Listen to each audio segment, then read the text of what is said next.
बातमीपत्राच्या सुरुवातीला मोठी बातमी। राज्यात कोचिंग क्लासच्या लुटमारीला चाप बसलाय।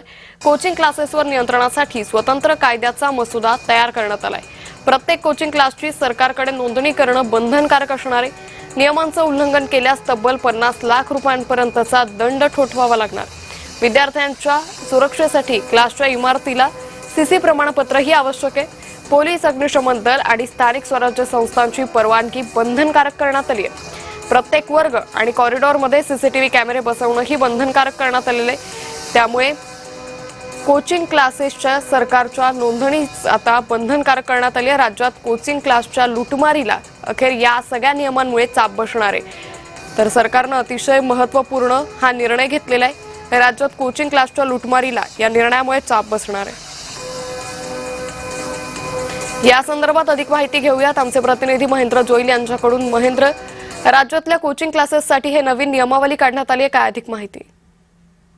नक्कीच अंकिता, राज्यातील अगदी जे कोचिंग क्लासेस आहेत त्यांच्या मनमानीला आता चाप लावण्यासाठी स्वतंत्र कायदा मसुदा तयार करण्यात आला आणि या कायद्यामध्ये प्रत्येक कोचिंग क्लासेसची जी सरकारकडे नोंदणी आहे ती सक्तीची असणार आहे आणि विद्यार्थ्यांच्या सुरक्षेच्या दृष्टीने पोलीस दल असेल, अग्निशमन दल असेल, स्थानिकांची या ज्या पालकांची या संबंधित सर्व याच्यावर परवानगी ती बंधनकारक राहणार आहे आणि रोखीमध्ये म्हणजे जे फीज घेतली जाते त्यावरही निर्बंध येणार आहेत। नियमांचे उल्लंघन केल्यास 50 लाखापर्यंत दंडाची तरतूद आहे अशी अधिसूचना ती लवकरच जारी होणार आहे आणि राज्यातील जे खासगी कोचिंग क्लासेस आहेत त्यांच्या मनमानीवर अंकुश ठेवण्यासाठी राज्य सरकारकडून हा कायदा आहे तो तयार करण्यात आला असून शिकवणी वर्गणी अधिनियम 2026 ही प्रक्रिया तयार करण्याची अंतिम जी प्रक्रिया आहे ती टप्प्यात असल्यामुळे शालेय शिक्षण मंत्री दादा भुसे यांनी या मागच्या पावसाळी अधिवेशनात केली होती आणि याचा जो मसुदा आहे तो लवकरात लवकर तयार करण्यात आला आणि हा मसुदा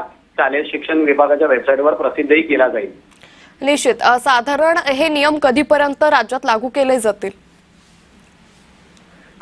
लवकरात लवकर जे ते या शिक्षण विभागाकडून ही वेबसाईट वरती जे ते प्रसिद्ध केलं जाईल। हा सगळा मसुदा तयार करण्यात आलेला आहे आणि याची जी अधिसूचना आहे ती लवकरात लवकर सरकारकडून जारी होईल। जी निश्चित। महेंद्र, तुर्तास धन्यवाद आपण दिलेल्या सविस्तर माहितीसाठी। त्यामुळे क्लासेसवर नियंत्रणासाठी हा स्वतंत्र मसुदा तयार करण्यात आलाय।